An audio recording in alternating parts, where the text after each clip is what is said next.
What can happen is if an insurance company experiences a large exposure of claims in a certain area, they are allowed to raise the rates 3, 4, 5% for everybody in that region. So they cannot, even the person that didn't get affected by the storm that's maybe further in coast, they're going to see that same raise in their premium, 3 or 4 or 5%, whatever's determined. So how they actually get a decrease in their premium is once we put on the new roof and the roof is brought up to current building code, the premiums can actually go down because the insurance companies actually view the roof as a lower risk now. A newer roof costs less money to insure now. So that is how we offer some contractors actually offer free wind mitigation inspections after the roof is completed, which shows the roof has been brought up to current building code. That is then supplied to the insurance company. They then can offer credits for that new roof being installed. And you offer the roof mitigation as well? Correct, we do. Ouron does that, correct. What do you think a lot of people do? They make the biggest mistake when there's a storm that comes through. Is it appropriate to call the insurance company first, or should they call you first?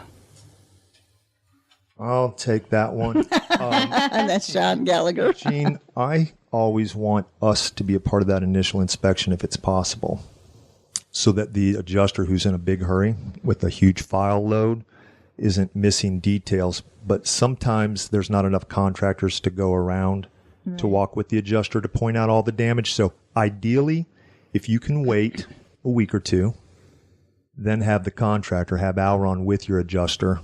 Now, if you have a tree on your house and it's got to be removed and there's a life safety issue, do what you need to do to mitigate further damages. And we can always backtrack. But I'm a believer that there's less wreckage, less ripples down the road when we can walk and get the scope of work figured out correctly the first time. Mm-hmm. And adjusters look at us like we're helping them do their job when we point stuff out. Hey, the fascia. Hey, the screen enclosure. Look at the windows over here. The roof and these accessories and the mailbox. When we point all this out, it helps speed his job up, and we end up doing a lot of his file work. So some people are afraid to have the two of us out there together. We try to be a friend to the adjuster. And so you really take care of more than just a roof. All the surrounding things like gutters and windows and so forth, you can also take care of for them. Yeah, we like for it to be a real complete claim. Mm-hmm. A roof with new gutters is a beautiful roof. I look better than the neighboring one who just reset his gutters. When the contractor does that, if there's a leak onto the inside from wind-driven rains or there's a hole in the roof, then we'll repair the ceiling, the walls, the flooring. We do lots of stuff as a general contractor in the restoration world. So you're really there to sell all the claim to the claim adjuster who may or may not understand all the scope of things. So it's good to have you out there ahead of time, because most roofing companies, just straight roofing companies, they just come in and do the roof and they'll send you whatever information you need, but they're really not involved that much with the insurance adjusters. Is that correct? That's right. Okay. I'll let you want any Sure. more of that? Sure. Come on, John Miller. Yeah, that's a good point. There's several reasons why, a restoration contractor like Ouron makes sense. I can just give a couple examples. During the roofing process, the roofers are tearing off the roof. Let's say they run into some bad plywood, for example. That's an unforeseen condition. That's something that we can't predict. During our inspection, we may be walking across the roof and feel a soft spot, but we can't predict that there's going to be 3, 4, 5, or possibly 10 sheets of bad plywood. Oftentimes in a re-roof, that expense, the $40 or $50 or $60 a sheet that the contractor charges, that actually ends up getting passed on to the homeowner.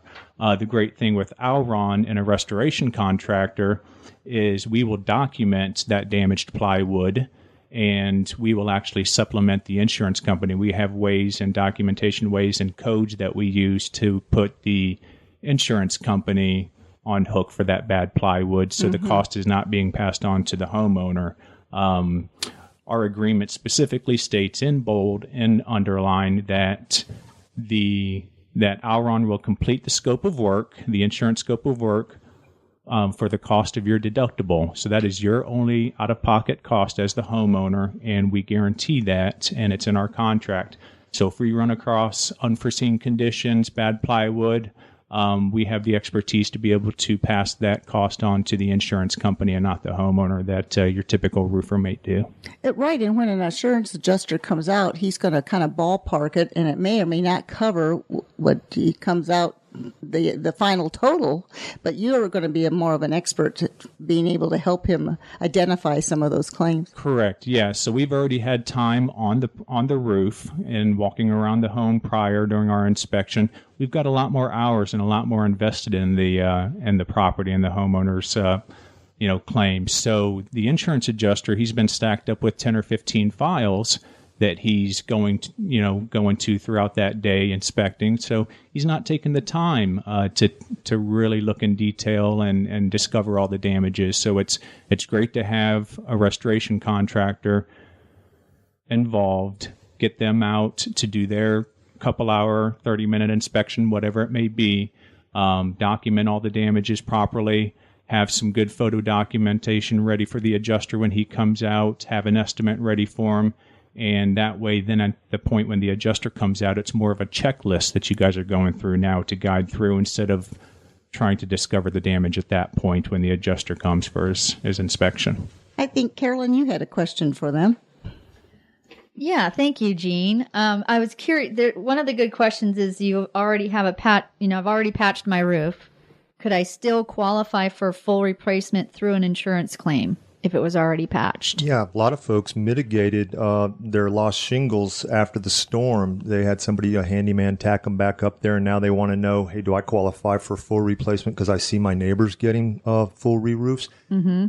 Let us go look at it, and we'll see if, based on the age of the roof and some collateral damages that may have occurred when they were feathering those repair shingles, if it caused more damage, and then we can take that case to the adjuster and say, look, the homeowner did the right thing, mitigated further damage with the help of this handyman, but because it doesn't match, we want to get a full re-roof. We have a matching statute in Florida, and we noticed that it creased the shingles around the repair spot, so we don't want to create more damage in trying to do a good thing. So for that reason, we deem the roof as unrepairable and brittle.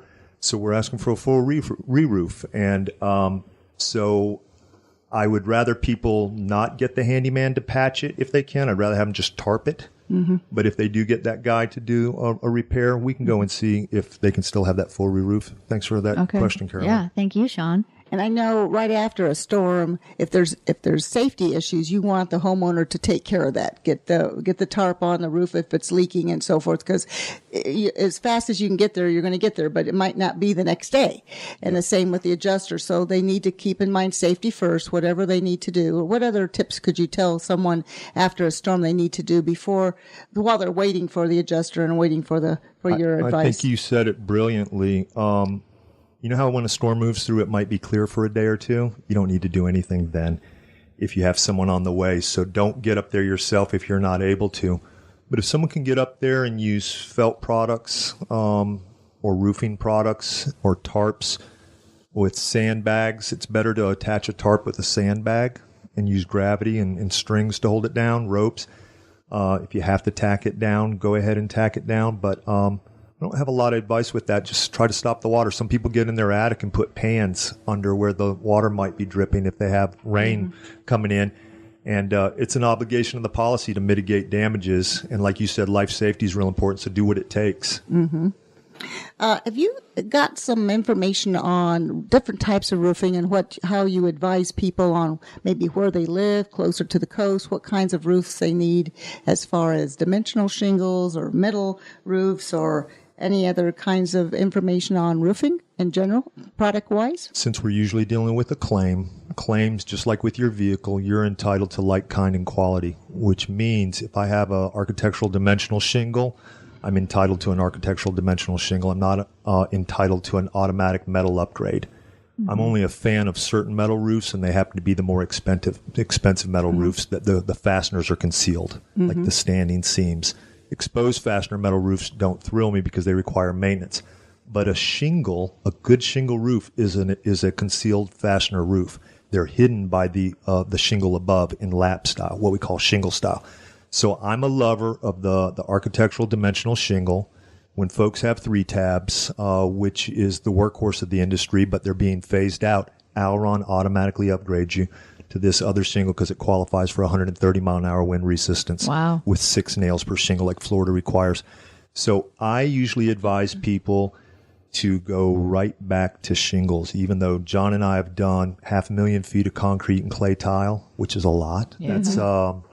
That's 10 acres worth of concrete tile that we've done through Florida.